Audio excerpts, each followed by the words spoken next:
What's up, Tyler? Welcome to the podcast, my man. How are you doing this evening? I'm good, man. How are you? I'm doing good. I'm excited to have you. I feel like you're just one of those people I've seen online for a long time now. I feel like I know you a little bit, but we just haven't had the chance to connect. I've connected with a lot of people around you, and it's always been an awesome experience, and people have just said awesome things about you. And it's been cool to watch your team and you grow like from afar. So this is always a fun opportunity to sort of be nosy and get the inner details without being strange in a regular conversation. So anyway, if you wouldn't mind kicking off, Tyler, I would love for you to just kind of give the audience a high level overview on what your business currently looks like and then what your role in the business is. Yeah. So my name's Tyler. I'm the founder and CEO of Savvy STR Agents, and today we're in 22 markets with 35 agents. And as the name implies, all we do is sell short-term rentals. And yeah, today I lead the team. I'm the CEO, but I have not been able to find my way out of local real estate sales here in Asheville.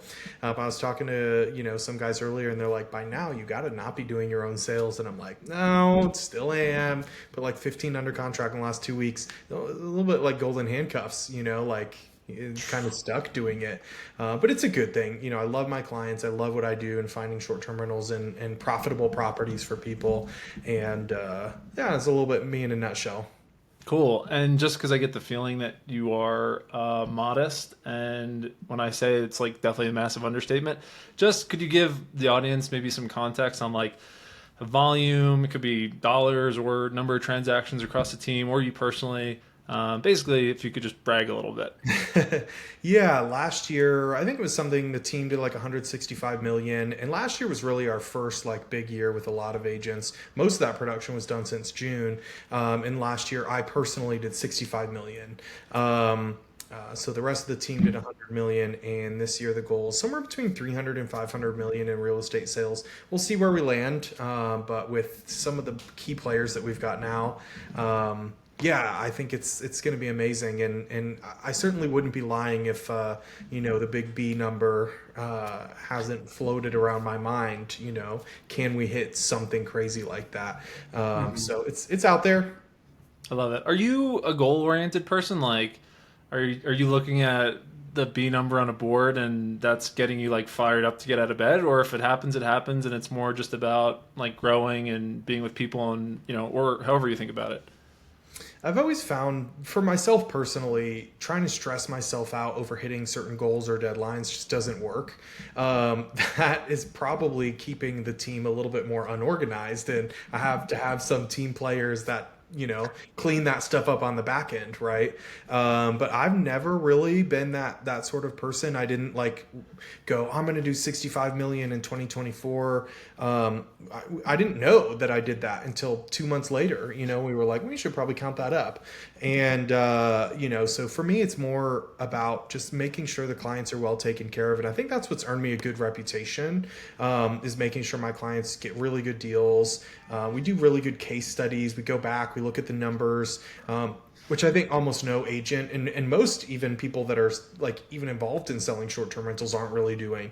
And so I think we've probably done a better job at that than anyone else, and just excited to continue doing that.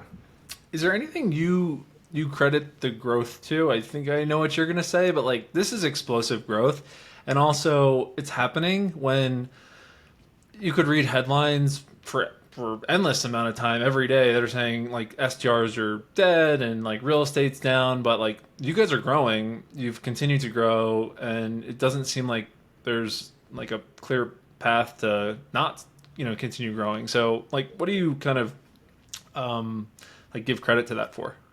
Yeah, I think there's two different ways that I'll talk about this, because there's like my growth and sort of the company's growth as into the short-term rental industry, and for me it's just I'm relentless. I don't care who I have to call or what I have to do or where I have to go, how many hours I have to work. I just keep going and going and going and going, and I never give up. Sometimes I have to coach my agents and tell them like, why haven't you called this person? Why haven't you, like, I operate with so much urgency that it probably annoys everyone in my life. You know, everything has to be done a week ago. Every single new idea, when people ask me when should this be done, I'm like, well, why isn't it done already? You know, and like, they're like, the idea just came out of your mouth. What are you talking about? And I've had to learn how to claw that back a little bit, surrounding myself with a bigger team. What I will credit, outside of just one individual on my team, what I'll credit the team growth in is learning how to hire people. I will say it was something that I failed at for 15 years until I took a bunch of classes on learning how to hire people. And I took those at Keller Williams, my old brokerage. And it changed my life. But I focused on the skill and the talent of hiring people, and almost nobody's focusing on that. They're not looking at that as a skill or a talent, but it is the number one skill or talent, in fact, that you need. You can figure everything out if you have the right people. If you're struggling in sales, then all you need to do is hire the right salesperson. Right? If you're struggling in marketing, then you just need to hire the right marketer. You can figure anything out. And the people that you hire should always bring a net positive to you. So you don't even need any resources to hire those people. You might think, oh my God. And this is what I think I'm really good at is not being scared away by adding another $150,000 a year salary to my team. It's expensive. I probably spent $1 million last year building the infrastructure and building the team of my own personal commission, right? And instead of investing in myself or my own properties or anything like that.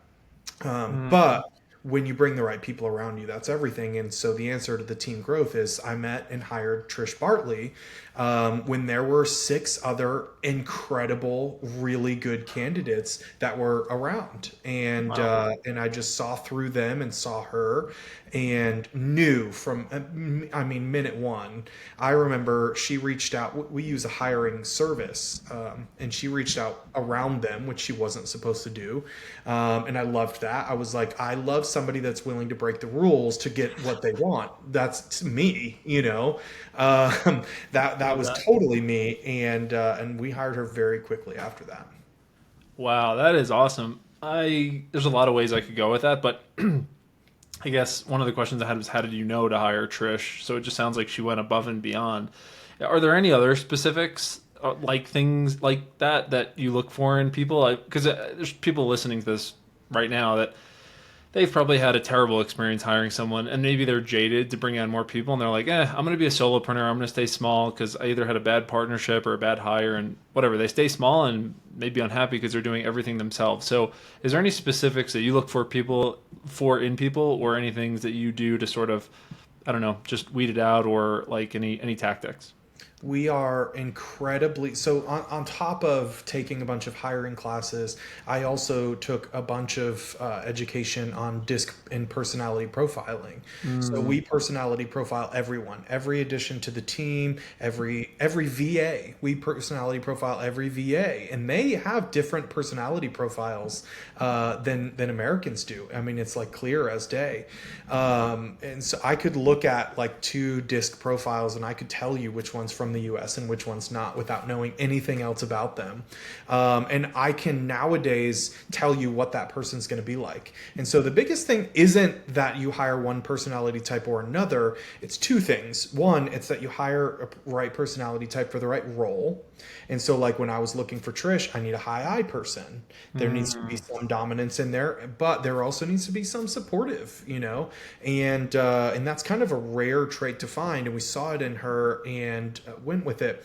And that has not led me wrong almost ever, hiring by the DISC. But you have to know what you're looking for, right? Then on top of that, you have to make sure that you don't overload your team in one direction or another. You need a good mix of people. You need that high C person that's really organized and that's going to come in and be cautious and pull everybody else on the team back. But yet my client care department, who their job is to take in all of our leads from all of our partners, make best friends with all those clients, and then get them out to all of our agents. Every single person in that department's a high I. and they all, I mean, they can speak with the same name. I have Mm, a guy Dylan and then a guy Scott, and Dylan literally uses Scott's name all day long because they're interchangeable, and it's so interesting. And when we hired Dylan, Scott was with me first. Dylan starts telling us like, oh yeah, yeah, I have a tiny home, and I play this on the weekends, and it was literally a carbon copy. It was another Scott who is amazing and was a huge part of our team. So yeah, just knowing what you're looking for and then finding it. And what previous coach of mine told me was, you write a missing persons report before you hire someone, so that when you find them, you know who they are. You're like, boom, that's who I want. That's who I have been looking for, and you don't hire outside that. that's awesome. For someone listening to this that's never, they're complete like novice when it comes to disc or personality profiles. What's the 101? Where can someone start? Who can they hire? What course or program can they take to just learn that? So then when they do hire and give people that test, they know what to do with it. Yeah, I'd get on YouTube University first and foremost. I have a local real estate colleague who was mastering this before I was, and his team grew to be they're right now the number one team in Western North Carolina. Um, uh, and they're incredible at it. And I met them at a conference, and they were personality profiling people with no tests, with nothing, in person in 20 seconds. And I can do that now. I can literally meet somebody, and I can tell you what their disc is going to be before they even ever take a test. The disc test is long, but if Mm, I meet somebody, I can tell in like 20, 30 seconds. It's very simple, especially with just a little bit of prompting. You can figure out who that person is very quickly. It's funny because I have myself and my spouse, and then I have two very, very close friends of ours, Ashita and Harshad. They're also our interior designers here in Asheville. And we all did this one night, and we all took the disc test, and we found out that we are each DISC. And so we literally invest in properties together now as the disc investors, and it's why we get along so well, because we each bring a strength to the table that we also respect. And so learning about that also tells you so much about yourself and how you operate with people, because I've always found myself as a high D person really attracted to high I people, because they're energetic, and they're excited, and they want to talk a lot, and like I find a lot of vibe with that. But they also need a lot of reassurance. They need a lot of love, and their biggest fear is rejection. And a high D can feel like that a lot of the time. So I was thinking through all these times in my life where I had close friends that the relationship really fell apart. And I'm going like, if I had just known this in advance, to expect this and what I could do, to cure this before it happened, how much better my life would have been. So they should teach this stuff in high school, I mean, they absolutely should. so interesting. I guess I have two random just questions on this. One, if if it takes 20 seconds and I've been asking some questions, could you tell me what you think I am? I don't know what I am, but just like a vibe or like feel you get, and I'm curious if it would match whenever I do it. But yeah, Yeah, I feel like you definitely probably have a dominant personality, and so I would say you're probably like a high DI. gotcha. And across your team, like I'm not going to ask, but like, would you say in your head you know what everyone is across your team, and like if they're kind of interacting together, like can you sort of predict how it'll go just based on like the matchups, or is that like too much?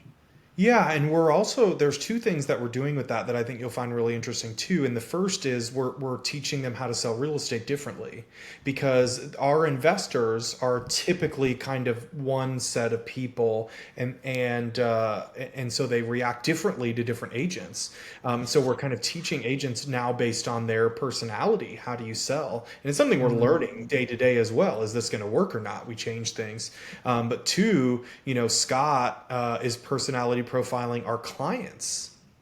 because I found, and you would be amazed at how many investments people have made just because they clicked with the realtor. So it's so Mm. funny because like if you had just had a different agent and you might be in a different area, like so your success in short-term rentals, for instance, is even based on these personality profiles and if you can adapt, right? Because you're not stuck in your personality profile, but where you do get stuck is if you don't know who the person you're dealing with is, and then you don't have the tools to deal with that person the right way. I can understand now that I piss high eyes off. They're like, they don't like my abruptness.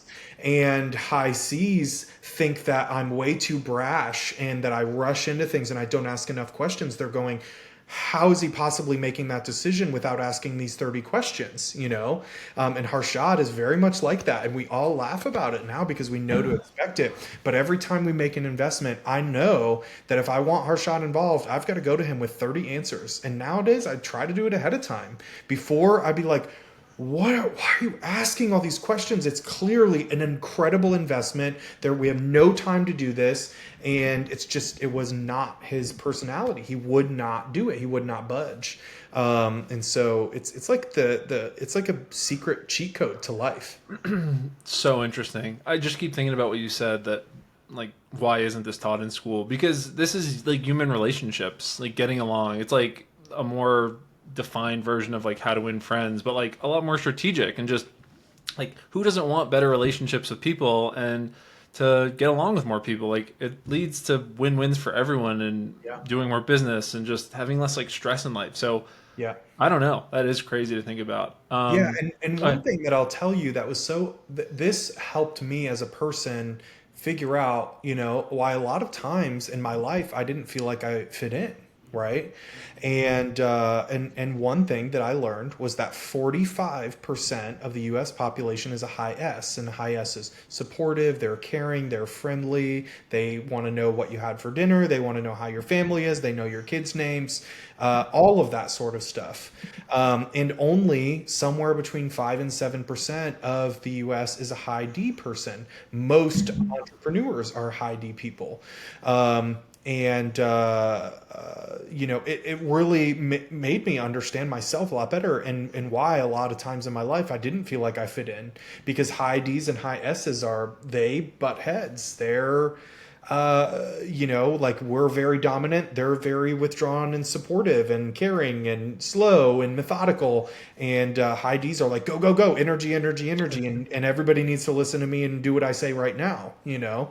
um, so it's when you can learn, you know, hey, this is why I felt like I didn't fit in, this is totally normal. It helped, you know, it helped a lot. is is it about like matching what the other person is doing as far as like their vibe and energy and their like I guess profile, or is it trying to like match up against it? Like I guess what I'm asking is like an easy sort of like broad strokes way to get along with anyone in a different type to try to like mirror their like profile, or when you meet someone that's in like a very different profile than you, are you trying to not like change your personality but at least like mirror some, or not mirror but just like adapt in some way to like fit into how they maybe want you to act around them? Yeah, definitely. Depending on the result that you want, mirror and match is a. This is why that's such a huge term, because people do get along well, but they also piss each other off. So you have to be careful, right? Like a high D person and a high D person working together can be very tiring because they both think their ideas are the most important all the time, and that can be very tiring very quickly. That's why they say opposites attract. So you'll typically find, you know, my partner is a high S, you know, and then Ashita and S's and D's are opposite, and I's and C's are opposite, and Ashita and Harshad are I and C. So you're like looking at this and you're going like, this is a freaking cheat code to life. Like this is literally people's brains unlocked, put on a piece of paper, and defined as four categories. So you know, you can, you know, if you want to make friends with people, but there's a side of, you know, where this is really something where you can kind of take control of your destiny, right? And if you understand and know what other people are expecting out of life, and the, you know, you can very clearly. I've got this sheet of paper and it's DISC and it shows all sorts of stuff, and it shows people's biggest fear. And like a high I's biggest fear is rejection. So you can, if you know that, you can make sure that if you want to make friends with this person, if you want to be a business partner with this person, if you want this person to feel really energized in life, that you do everything you can to make sure they never feel rejection but from you. You answer their texts quickly, you come across really lovingly, and that person will die for you, right? It's Mm. like it really is a cheat code to life. So interesting. I feel like I could go on for another hour just on this, Yeah. but I guess for the sake of the other topics I want to get to, we'll pivot. But that's really really cool, man. Um, the next thing I wanted to talk about was growth. Like we talked about it a little before of how you've grown and what you kind of give credit to, but it really has been like unbelievable growth. So I'm wondering if there's any specific tactics that you focused on. Like for example, with us in the bookkeeping business, hands down the biggest way we've grown is word of mouth and like affiliates and referrals and partnering with different people. And like there's so many collaborative ways to swap business with people that I didn't even really know about until this year, and it's been really fun, and the community is awesome with that. Or is it like, hey, we're gonna do some of that, and we're gonna pound the phones, we're gonna pull lists, we're gonna door knock, we're gonna networking events, sort of that like blocking and tackling stuff. So would you say it's been a mix of everything? Would you say there's like a few things that have really moved the needle for you, and if you could kind of share those, that'd be great. I think I came into this industry and really wanted to be really collaborative with a lot of people. I am the type of person, I come up with new ideas all day, every day. So I want to be surrounded with people that I can share those with, that are excited about them.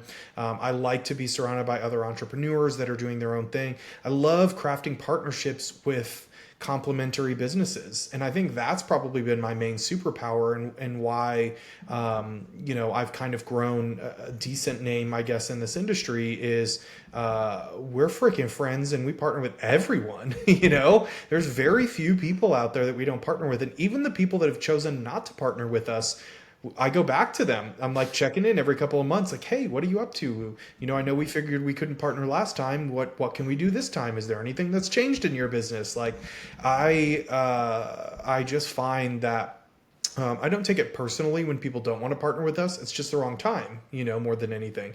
Or maybe they have another partner, or something else needs to happen in their business, or something doesn't fit with my business.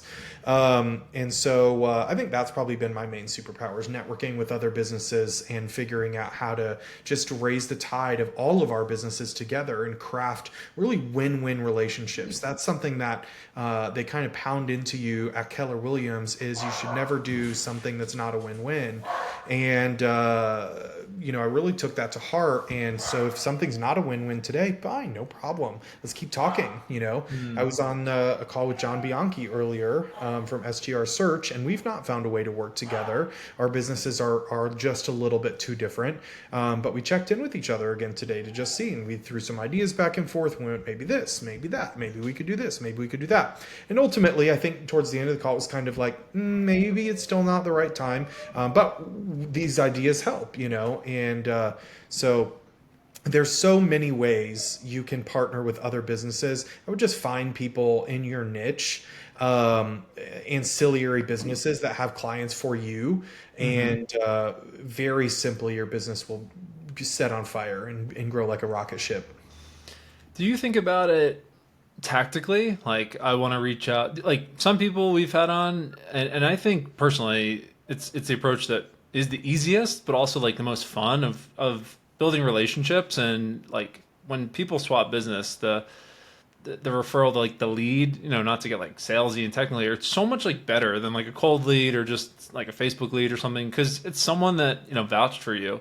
Um, we've had some people come on and they're like, yeah, I have a dream 100. I look at that. I try to do stuff, with those people. I try to add value to them.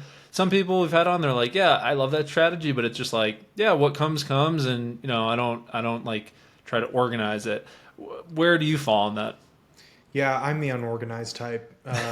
Whatever comes, comes. And I just think of, this thing happens, then I go to this, right? This thing happens, then I go to that. So it's just random, and I just go by, listen, what's happening today? And where do we go from here? Hmm. So yeah, ultimately, for me, it's just totally random. And I know it shouldn't be, and I know if I focused on a little bit more, but I also find like, I don't know, you get so caught up in things, and you make your own expectations of the way things should go and the way things should be. I try not to operate with just a ton of expectations around things because I find it actually kills my creativity in these partnerships. You know, all my best partnerships are literally random thoughts that go through my mind, and I grab my phone and like meet with somebody, and boom, like an amazing partnership happens after that, and I work with that person for years. That's really cool. Sort of related, sort of not. How do you think about managing your time and making sure that you're doing stuff that's growing the business? Is it like batching days? Is it, just because I know you have an assistant, also you have a team.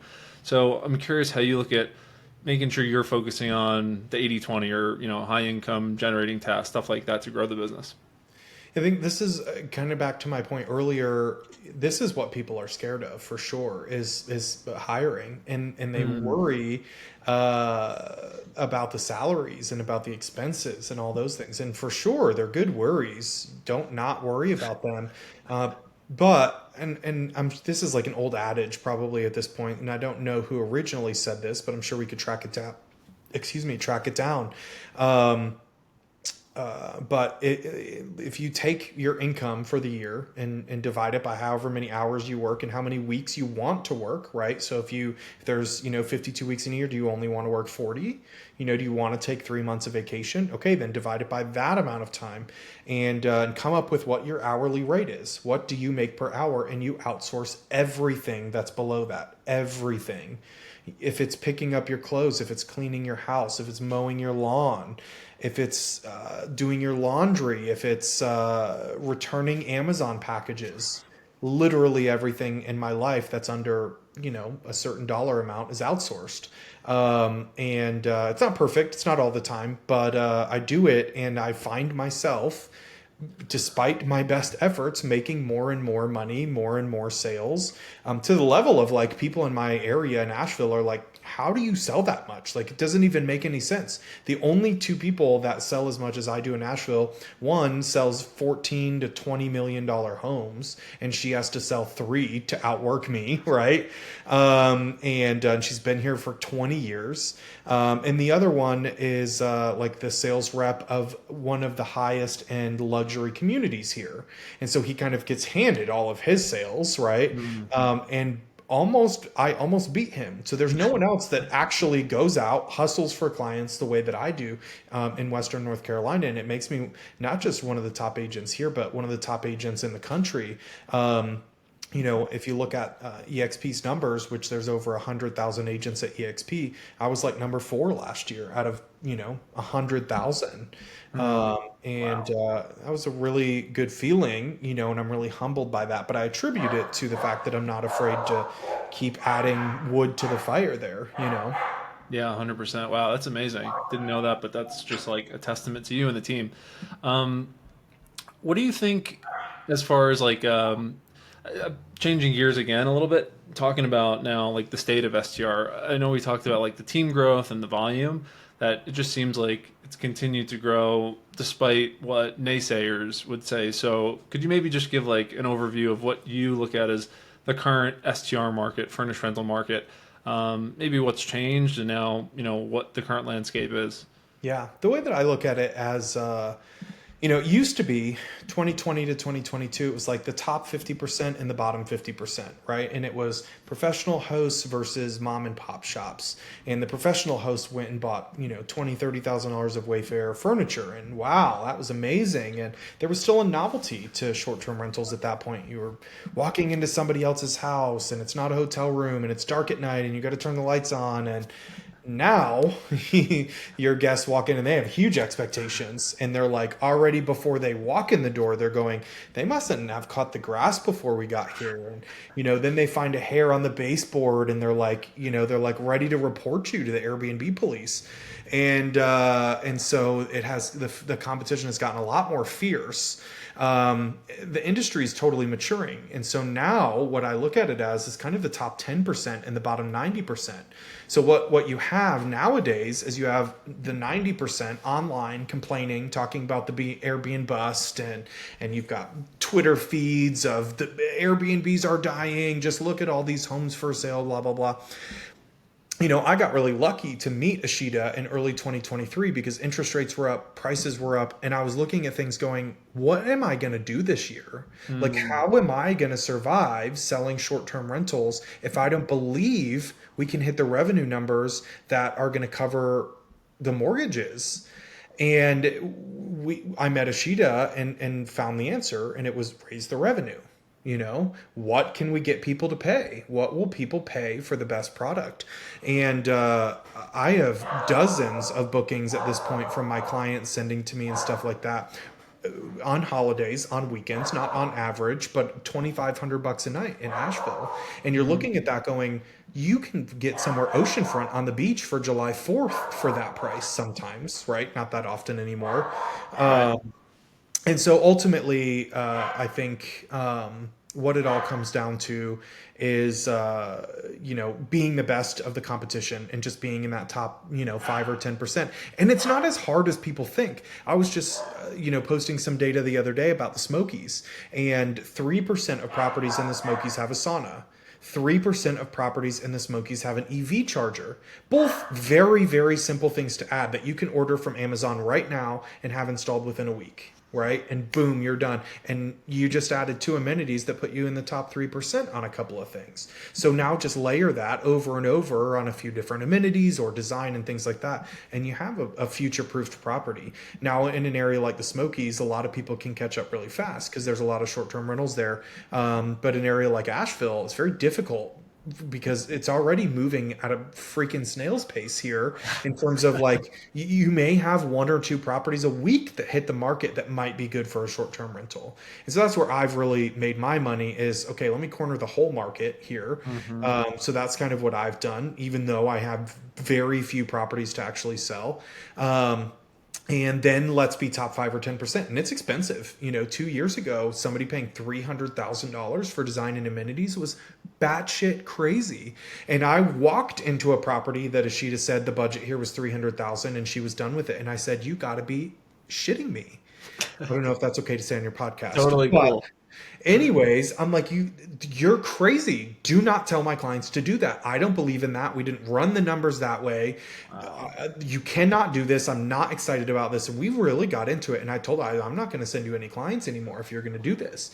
And Bill and Kenny were like getting out on podcasts and going, you can't spend that much money on design a minute. And then we get to that property's been online for year one and they do $330,000 in revenue. And I run the numbers based on what they did. And they had a freaking 50% cash on cash return, even investing all the money that they did into the property. And they made all their money back in 2 years. And it's been more than 2 years now and they have no money left in the property. And it is pumping away at $300,000 a year. And so that's like a couple's full-time salary, on one property that was only $800,000, by the way. So yeah, just figuring out how to operate in that top percentage, and I had to eat my words with Ashita. and I've taken my own medicine. We just spent $260,000 to renovate our property that we bought 2 years ago and give it the Ashita effect. Wow. All right. There's so much I want to dig into there. Would you say that it's now what would you say are like the table stakes? Like, there are certain amenities that if you're going to do a property or like a budget that you're going to have for improvement that it's maybe not even worth doing anymore unless you're going to have. And then I want to talk about seller credits and using that to fund upgrades. But I guess like even sort of defining expectations for clients, like they might not be expecting that. Like the tune for years on social media and people talking was, yeah, you could buy an STR, you fix it up a little bit, you make it look nice, and it should perform. Now, like if a client comes to you and that's their expectation, and then they're being told, yeah, this is going to take 150 to 300,000, maybe in cash, to get to what like you really want your goal to be. Like, I'm curious what you think maybe the minimums are, but then also curious about like how you handle expectation setting with clients. Um, I'll chunk this question up. We'll start with that, and then I have some other ones. But yeah, just like table stakes and then expectations with clients. Yeah, setting those expectations up front is so important. And nowadays, what I do is we vet our clients. How much cash do they have? Can they afford to be here? And no other agent is doing that, right? They're Mm. like, oh, you have $130,000? Great, let's go spend it. That's not my, I'm like, okay, how much are you putting in down payment? You need 20%? Yeah, you can't buy here. And I mean it's immediate, right? It's like Right. yeah, Being straight up. you shouldn't buy here, because they're going yeah. Well, I want to buy a $500,000 property. I got to put 20% down, and I have $130,000, and I'm going that's not enough here.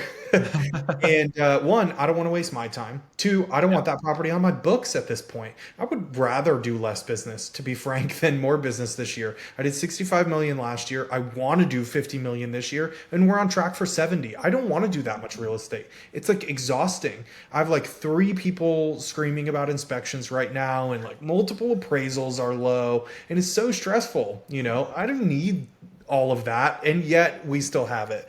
And so ultimately, we vet our clients really heavily up front to just make sure that they do have the right amount of capital. And there are places that they can go with that amount of capital that we haven't kind of destroyed with insane amenities and design and stuff like that. We just happen to have done that in Asheville. Really cool. So on the like front of setting up properties or buying properties, can you talk about the seller credit stuff that I've seen you talk about, and not many people are talking about this, but it definitely seems like like a different approach to the industry and like acquisitions. Yeah.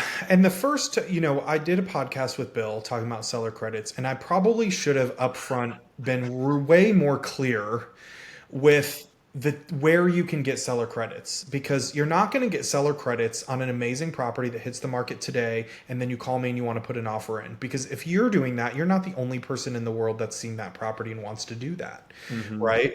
And so now I have to have a whole conversation with people because they're like, but you're the king of seller credits, and I'm like, yeah, but this property hit the market this morning, you want to Hmm. write an offer on it this afternoon. Where's my leverage there, right? Like I will leverage everything all the time. I'm relentless in my real estate deals too. And also Airbnbs, if we want to be in the top 5 or 10%, means we need to have the best properties. The best properties get picked up really quickly. So there's a delta here. So what you're looking for with a property that you can get seller credits on, it's been on the market for a while. And the best type of property isn't one that's a piece of crap. It's one that they priced wrong in the beginning. So then it sat on the market and it got old and nobody's even seeing it anymore. Zillow's not promoting it. Nobody's promoting this property anymore because it's been on the market 120 days because they overpriced it by 250 grand. And now they've come down 50 or 100, right? They're starting to get more realistic. This is where we can really get some seller credits, right? Good example, I put a B&B under contract last 2 weeks ago, and it was listed for 1.795. We paid 1.795, but we got $100,000 credit. We negotiated all of our discount on the seller credit, and paid full price, which I really believe in as a tactic as well. But that was because it was on the market for 6 months and it had been on the market 3 times. It's just this perfect individual buyer for that property. So we can get seller credits, but typically not on the best stuff. That property is going to probably take $300,000 in work. It also sat on the market a while. I was I'm probably going to get so much hate for this, and I've never really said any of this publicly, but I was at an event, and I won't say what event, but Pace Morby was like speaking virtually, and he's like, the best deals you're going to get, make sure you go after expired listings on the MLS, and you don't have to work with an agent for those, and blah, blah. And I'm like, so the crap that nobody wanted for short-term rentals or anything, they didn't even want to live in it. Nobody wanted to see it for 6 months, a year or more. This is the best inventory for short-term rentals. I don't think so. So I totally disagree with him there. And I hope somebody sends him this podcast. If you want to tag Pace Morby in this, I would love like a takedown from him. That would be so cool, to tell me that I'm completely wrong and I'm a piece of crap. However, anyway, so I disagree with that. The best properties come on the market and they get eaten up quickly. Of course they do. That's what you want for Airbnb, stuff that everybody wants. They love it. They're like, I see it, I want it, I love it. Right. It's pretty cut and dry for me. Yeah, it's just like supply and demand, like the economics of if something is great, you're going to have less leverage, and if something is maybe not, it might you might have more leverage, but also there could be an opportunity to then like turn it into something that like there was not a lot of competition against. So I guess just to like recap for those listening, because I think it's I don't know, like I've used it a few times, but I don't think it's a common thing. But basically, what it is actually, could you just sum it up like as if you were explaining it to I don't know, like a 10-year-old or just like super simple terms? I know you gave some numbers before, but I don't know, even if you could simplify that. Are you talking about seller? Seller credits, yeah. Okay, so like how to do it or Like why it's appealing, like why the oh yeah. numbers, why it helps both sides actually. Yeah. Well, I think every dollar that you invest into amenities and design is not a dollar lost, it's a dollar gained, right? Because you're getting it back in cash flow and revenue. And so ultimately, that extra cash to put in the deal it bolsters your own confidence, right, in doing that. But it also lowers the cash on cash return. Bill famously talks about, I don't know, he's gotten $2 or $3 million in seller credit. That kind of started with the property that he bought with me in Western North Carolina. I kind of introduced him to that. And, he's continued to leverage that in different markets, which is awesome. But it's accelerated his portfolio because it's $100,000 less he has to put into the property, which then he ends up spending more on the property because of that, which then ends up in more revenue. But it also saves him a bunch of cash to go leverage for the next deal. So there's just no way in which this is a bad thing for anyone, right? And it's Mhm. typically a good thing for sellers as well because ultimately they wouldn't have sold the property either way, and that's why typically it's properties that are on the market for too long. We've been able to get some seller credit on stuff that's on the market right away, but most of the time you have to let the seller simmer a little bit. Got it. Man, Tyler, we could go on a lot of different topics here, but it is late and want to get you out of here. So, just kind of winding down, like even before we hit record, we were talking a little about travel and what you like to do in life and what you're doing now, and it's really cool.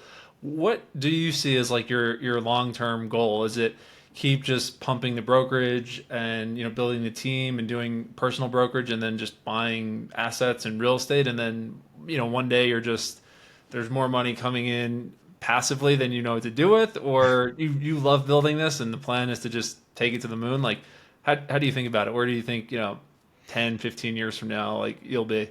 Yeah, hopefully not 10 or 15, but I would like to scale down my own personal sales in Asheville, and whether that means I have a team behind me that's just as good as me, that the clients get the same experience, that's fine. Or just scale down in general, that's fine too. You can only keep up this amount of volume for so long. It's incredibly stressful on my body. I mean, things like physical therapy and stuff like, it's difficult. You like running yourself through the ringer. And so for the team, that's where I really want to continue to scale up. We want to have one short-term rental agent in every market in America.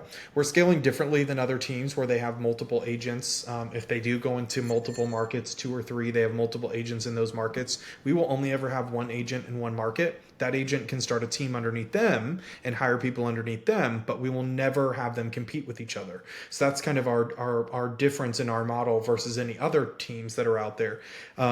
And what that does is we can kind of make that person the celebrity of that area, kind of like I've taken the market share of Asheville. Good luck to another agent trying to come in right now, especially the years that I've been doing this, the podcast that I've been on, the evergreen content. To do that now would be 5 years of somebody else's work. So good Hmm. luck, and not to like, I'm not throwing a challenge out there or anything or saying I'm a gift from God or anything like that, but I'm consistent. I do it forever. I do podcasts at 8:30 at night. So there's more and new content all the time. I do a lot. Yeah. And we want that for all of our agents. So we want to grow the agent network. We want to make sure there's a savvy agent in every city in America because we firmly believe people travel everywhere. People travel to the middle of nowhere, right? And you don't need 150,000 travelers in an area. You just need one group to fill an Airbnb. And so that's kind of what we're looking at. And ultimately, my goal is to get back out of the US. I'm thinking Portugal has a really nice residency program. It's 5 hours time difference from the US. And so Hmm. I can wake up with nobody bothering me. I can go to the beach for a couple hours. I can be lazy. I can get out 2 p.m. on my laptop and it's 9 a.m. here and then work. And I'm a night owl anyways. So Wow. that definitely suits my lifestyle a lot better. So that is the long-term plan. And it's hopefully not 10 or 15 years. It's hopefully, 3 to 5. But investing in our own short-term rentals to create that, side passive income as well. I imagine eventually I'll probably hire a CEO for Savvy that's much better than I am and will do a better job for the clients than I do or the agents than I do.